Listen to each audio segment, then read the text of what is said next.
Mesdames et messieurs, bonsoir et bienvenue au 20h bilingue de ce samedi 11 novembre 2017. Mimi Mefo, bonsoir. Bonsoir, Nadine Yambutwa Televiewers. Good evening to you, ladies and gentlemen. We thank you so much for joining us in this edition of the bilingual newscast on Equinox Television. Tonight, after the killing of gendarme officers in the two English-speaking regions of the country, authorities have instituted curfew in the southwest region of Cameroon and part of the northwest region, precisely in Mezam. In this newscast, we are going to be revisiting the decision which to the government officials is to restore calm and order in the two Anglophone regions of Cameroon. Also ahead, the second Cameroon Investment Forum, which took place here in the country's economic capital, Douala, bringing together hundreds of local and foreign investors, has ended with an urge for the government to revise investment laws. We also take a look at what it takes to travel between the economic capital, Douala, to the west region of the country, especially at weekends after the suspension of a renowned travel agency here in the country's economic capital, Douala. Transportation costs have increased and passengers are many, but the buses are limited. Those are headlines. À la une de ce journal, déjà 6 personnes interpellées après l'assassinat de plusieurs éléments des forces de sécurité dans les régions du nord-ouest et du sud-ouest Cameroun. Face à la presse hier à Yaoundé, le porte-parole du gouvernement a réaffirmé la détermination des pouvoirs publics à mettre hors d'état de nuire les fauteurs de troubles dans ces régions anglophones. À suivre dans ce journal, la réaction du ministre de la Communication, Issa Chiroma Bakari.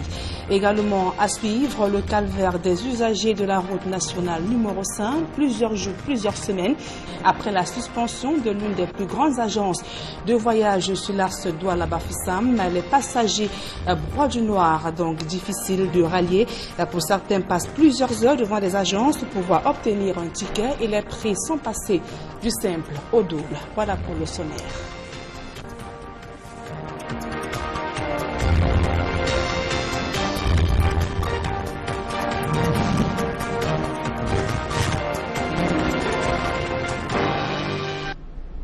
Mesdames et messieurs, une fois encore, bonsoir et bienvenue à tous. Je vous le disais en titre, les assassinats de plusieurs éléments des forces de sécurité dans les régions du nord-ouest et du sud-ouest Cameroun n'ont pas laissé indifférent le gouvernement. Face à la presse hier à Yaoundé, le ministre de la Communication a fait le point donc sur ces événements survenus dans les régions du nord-ouest et du sud-ouest. Issa Chiroma Bakari fait savoir que 6 suspects ont déjà été interpellés, parmi lesquels celui qui a assassiné un des 4 membres de forces de sécurité cette semaine. Issa Chiroma Bakari en a profité pour dévoiler l'identité de quelques fauteurs de troubles qui ont sémé la panique dans la région du nord-ouest précisément et réitérer la volonté des pouvoirs publics à rétablir la paix dans ces zones anglophones.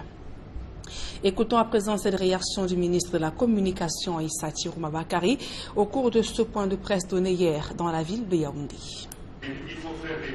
À l'heure où je vous parle, 4 membres des forces de défense et de sécurité en service commandé ont donc trouvé la mort, tombés sous les balles des terroristes se réclamant du mouvement sécessionniste connu sous le nom de Southern Cameroon Ambazonian Consortium United Front, en abrégé SCACOF. Ces attaques ont du reste dûment été revendiquées dans un communiqué signé de cette organisation et rendu public.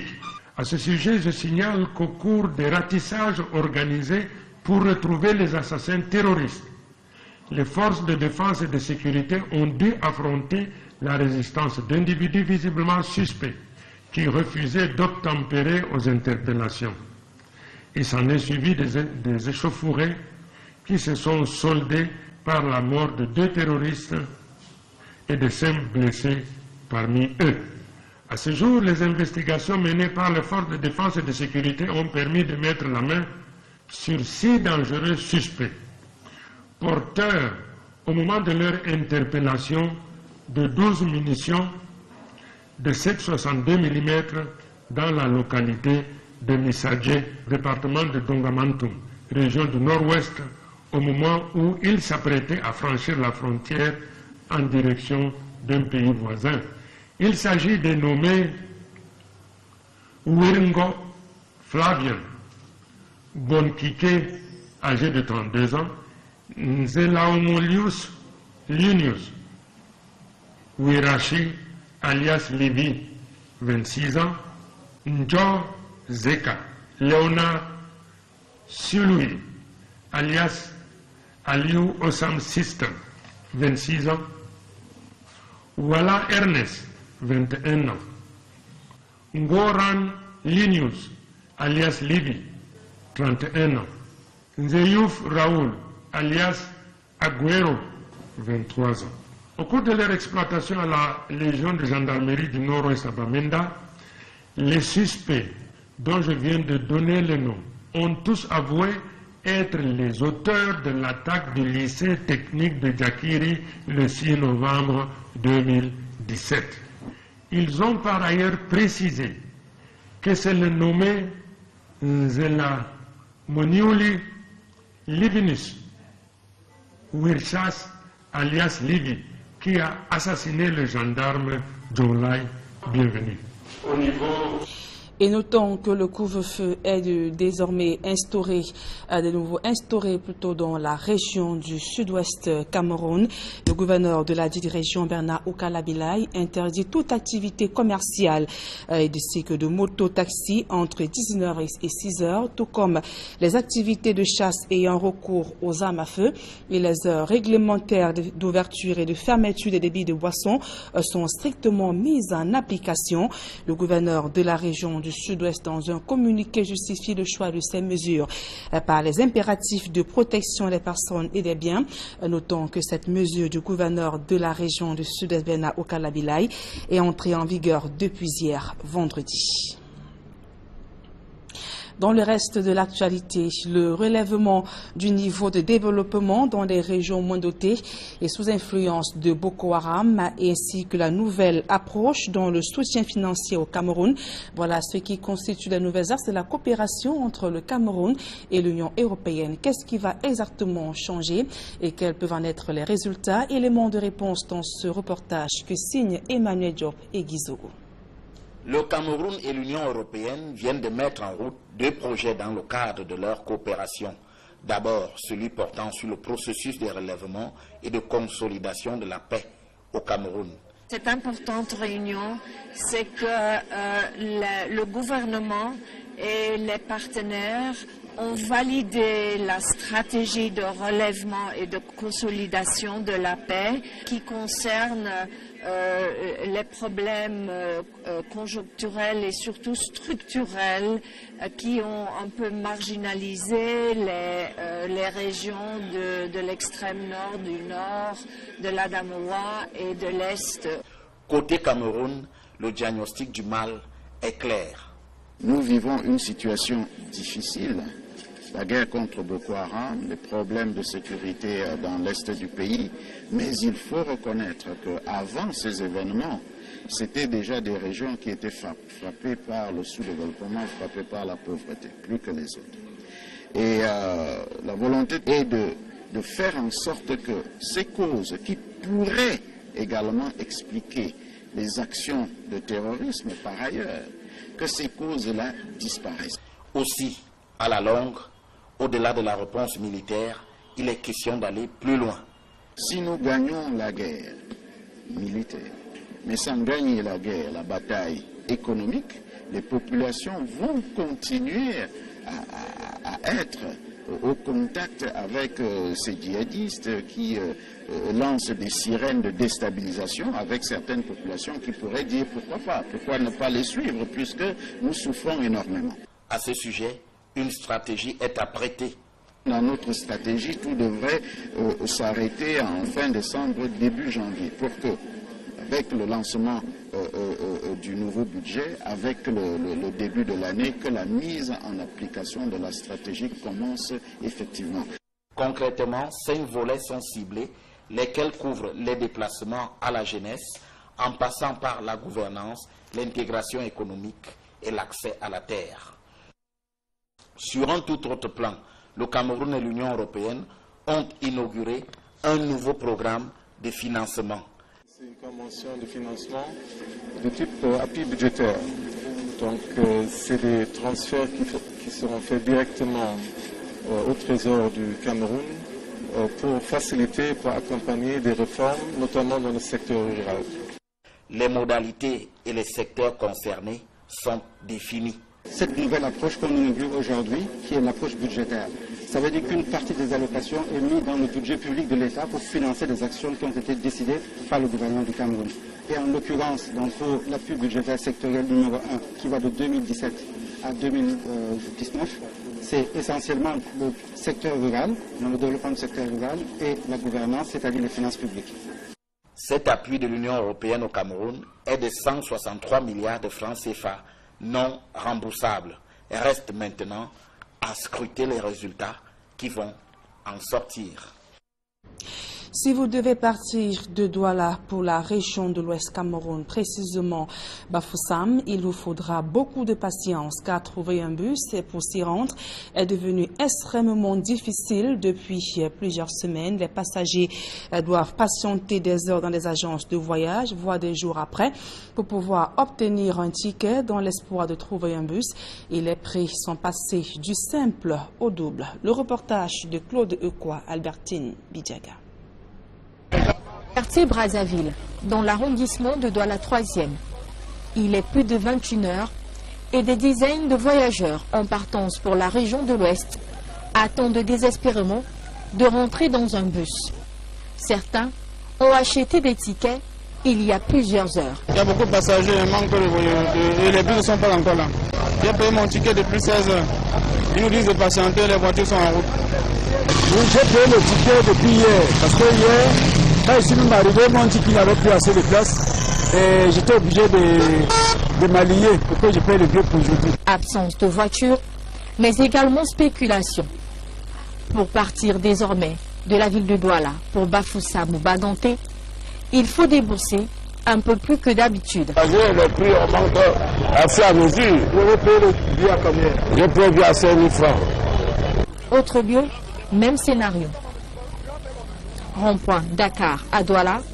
Ici, les plaintes sont les mêmes.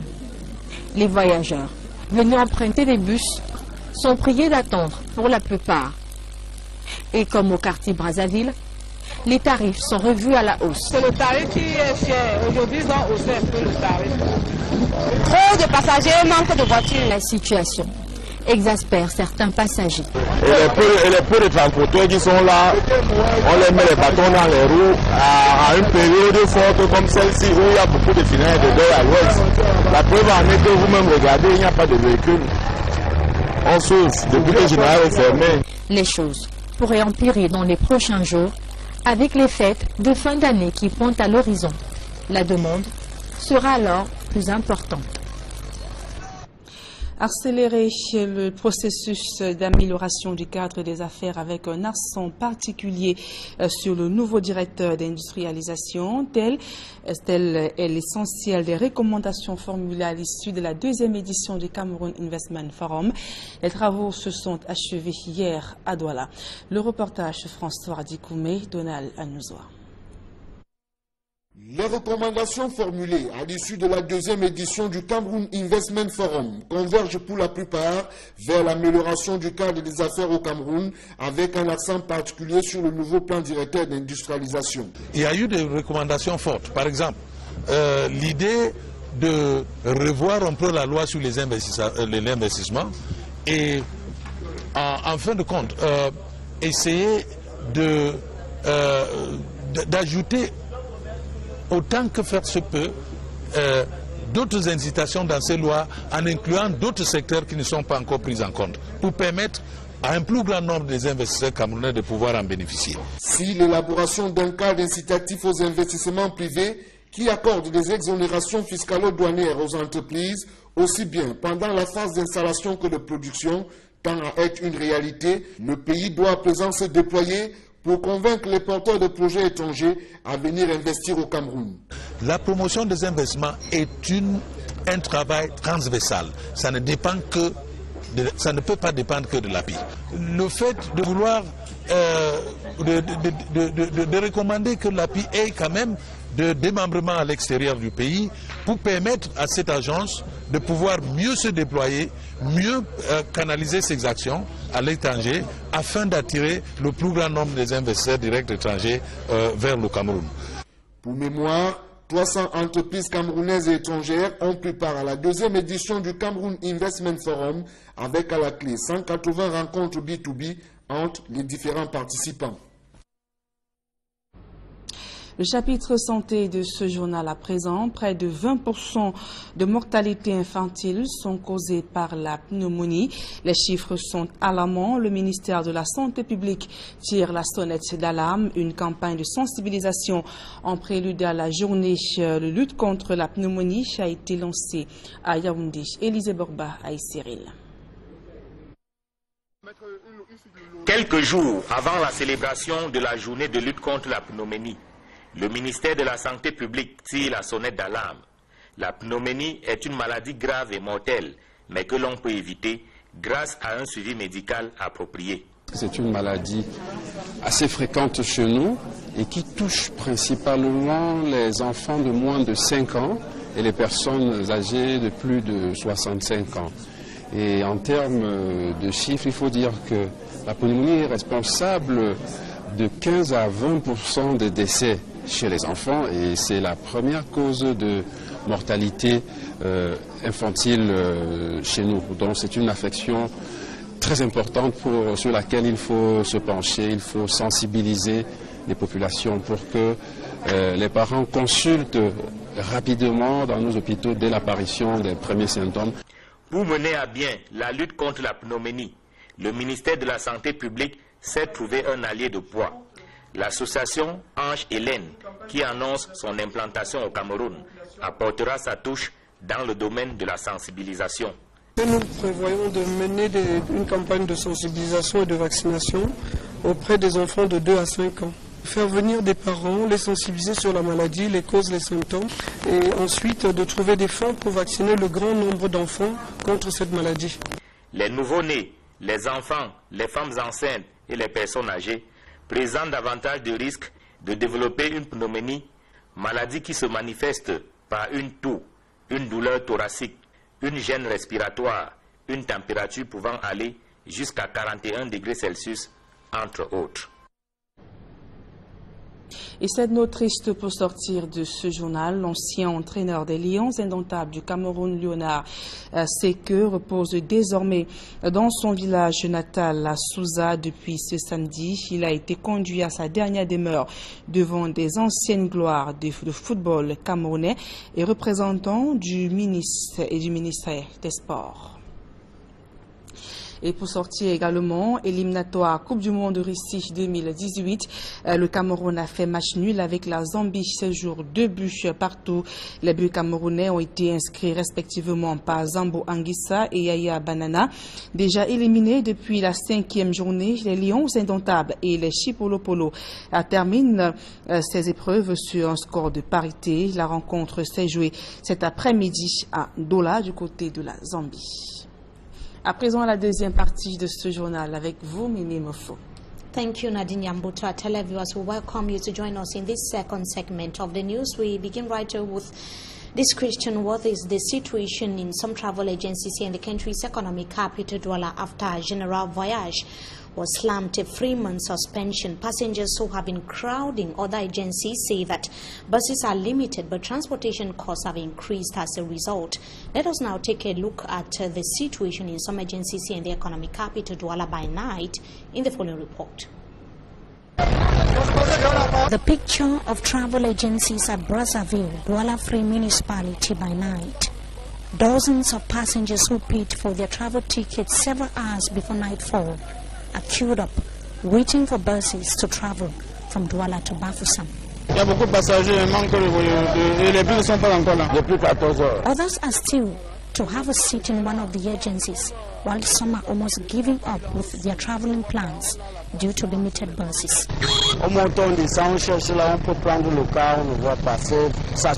The situation in Rompon, Dakar is not different. Passengers should even complain that transportation costs have witnessed an increase as a result. She complains that passengers before now paid less than the 5,000 francs CFA levied on them by promoters of travel agencies. Passengers would never have been subjected to this if the renowned interurban travel agency General Voyage was not suspended by the government, he complains. In most of the agencies transporting passengers to the Western region, customers have to exercise patience. They are constantly being told to wait for the vehicles to arrive. Until traveling from Douala to Bafoussam gets normal like before, adapting to the present circumstance is still a challenge to travelers. And as part of measures to restore order and calm in the southwest region of the country following the killing of some gendarme officers, Governor Bernard Okalia Bilai has banned the use of firearms in traditional ceremonies by hunters or for self-protection. The governor said that owners of public and private vehicles would be entitled to security checks. The circulation of motorbikes between 7 p.m. to 6 a.m. has equally been prohibited by the governor. It's not known how long the decision is going to last, but it went into effect yesterday, the 10th of November 2017. It came barely a few hours after the senior divisional officer for Mezam in the Northwest region instituted a 2-week curfew in his area of command. Movements of persons and vehicles has equally been prohibited as from 10 p.m. to the early hours of the morning, that is in Mezam of the Northwest region. We now talk about the press conference that was chaired by the Communication Minister Issa Shirma Bakari in the nation's capital, Yaoundé, yesterday. The government spokesperson that has said that 6 dangerous suspects who masterminded the killing of a gendarme in Jakiri and attacked the government technical school in that part of the Bui division have been apprehended. Issa Shirma Bakari said that the suspects in possession of arms were about crossing the border to neighboring country when they were picked up in Dongamantung division of the Northwest region of Cameroon. The minister added that the 6 individuals aged between 21 and 35 admitted being members of secessionist movement. Issa Shirma Bakari said that the government would do all it can to lay hands on all those behind the killings of the 4 gendarme officers in the Northwest region of the country. It should be noted that another gendarme was killed in Mamfe and a military man in Ekok. That was an incident which occurred on Thursday this week. Here in the country's economic capital, Douala, we told you during this week how thunder struck yesterday during the heavy downpour that hit the city of Douala, and it plunged GHS Bepanda into chaos. More than 20 students who went unconscious were rushed to the emergency unit of the Presbyterian Health Center in Bepanda. Doctors at the hospital have discharged the students that were studying after monitoring them within 24 hours. They equally revealed that more than 10 of the students are suffering from asthma. We can see the situation that was in the hospital yesterday. Still here in the country's economic capital, Douala, investors are calling on the government of Cameroon to revise investment laws as we announced in the headlines in view of facilitating investments for the growth of the country's economy. It was one of the major resolutions at the just ended 2nd Cameroon Business Forum that took place in the country's economic capital. Babla Jonathan has the details. The 2nd edition of the Cameroon Investment Forum puts on the financing market tens of projects attracting the attention of financial institutions and opened the way for more than 100 B2B agreements geared towards enhancing direct foreign investment. We presented nothing less than 23 projects to bankers, and we were really happy to see how the bankers were beckoning on the project presenters to meet them immediately for further discussions. Within B2B meetings, more than 120 arrangements were made. There was even one company from South Africa which signed 5 different MOUs with Cameroonian companies, you know, for representations, for investments and all of this. Recommendations from the forum cut across different aspects of investment with the aim of stepping up the latter to boost Cameroon's drive towards industrialization. Recommendations coming from the round tables that we had were very pertinent. Some of them which, you know, encourage the IPA to open international offices so as to follow up with his work on investment promotion in a more professional way. Some of them which ask for a review of the law on investments to accord more incentives to investors and to make investments more easy for investors to be capable of accessing not only financing but accessing land and other issues which are important to investments. And talking about investment, we're talking about creating jobs, we're talking about empowering local people, we're talking about converting primary resources before they're exported. You know, we're talking about education, we're talking about real estate. So we need big companies, small companies, IT companies, agro-processing companies, metal, petrol, they should all be here. Because basically we have a situation where Cameroon has all those wonderful attributes. They need to be harnessed. Experts say a vibrant private sector is an indispensable component of the development drive. We need more foreign direct investments into the country, and the government cannot do all. We need a bigger private sector. With a bigger private sector, the employment levels we have here within the youth is going to reduce dramatically. As of now, the flow of direct foreign investment into Cameroon, considered low compared to the potential of its economy, declined from 407,550 million francs CFA in 2015 to 83,200 million francs CFA in 2016. We'll now take you to the Adamawa region of the Kench, where farmers in Vina division have cited absence of financial assistance and farm-to-market routes as their major challenges. They presented these problems amongst many others during an open door day organized by the Delegate for Agriculture. According to our reporter who was on the ground, we can see how the various farmers that have been able to distinguish themselves were awarded prizes. We surely shall be coming back to that in our subsequent newscast. Now, in sports, in the presence of football legends, fans and sympathizers, one of the one-time iconic coach of the Indomitable Lions of Cameroon, Leonard Sekou, was this Saturday laid to rest. Leonard Sekou was buried in Suza, Mongo division of the littoral region of Cameroon. Today, football officials described the late coach as an example worth emulating to young footballers aspiring to make a name in the sector. Leonard Sekou is the only Cameroonian coach who qualified the Indomitable Lions of Cameroon, the World Cup that was in 1994. And talking about World Cup, we remain in sports, though booted out in the 2018 World Cup bid for Russia. The Indomitable Lions of Cameroon failed to grab a victory in the ongoing qualification matches. The players of Hugo Bruce ended on a 2-2 draw against Zambia in the encounter which took place this afternoon. Most of the matches played so far by the 2017 AFCON champions ended in a draw. Cameroon and Zambia had failed to make it to the World Cup come 2018, and we have other teams that have qualified. Morocco, after beating Ivory Coast 2-0 this evening, has qualified for the 2018 World Cup bid for Russia. Senegal has equally qualified after defeating South Africa 2-0.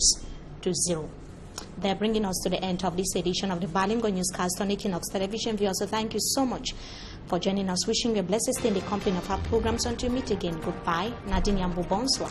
Bonsoir, Mimi Mefo. Mesdames et messieurs, c'est la fin de ce journal. Merci pour votre aimable attention et bonne suite des programmes sur Equinox Télévision.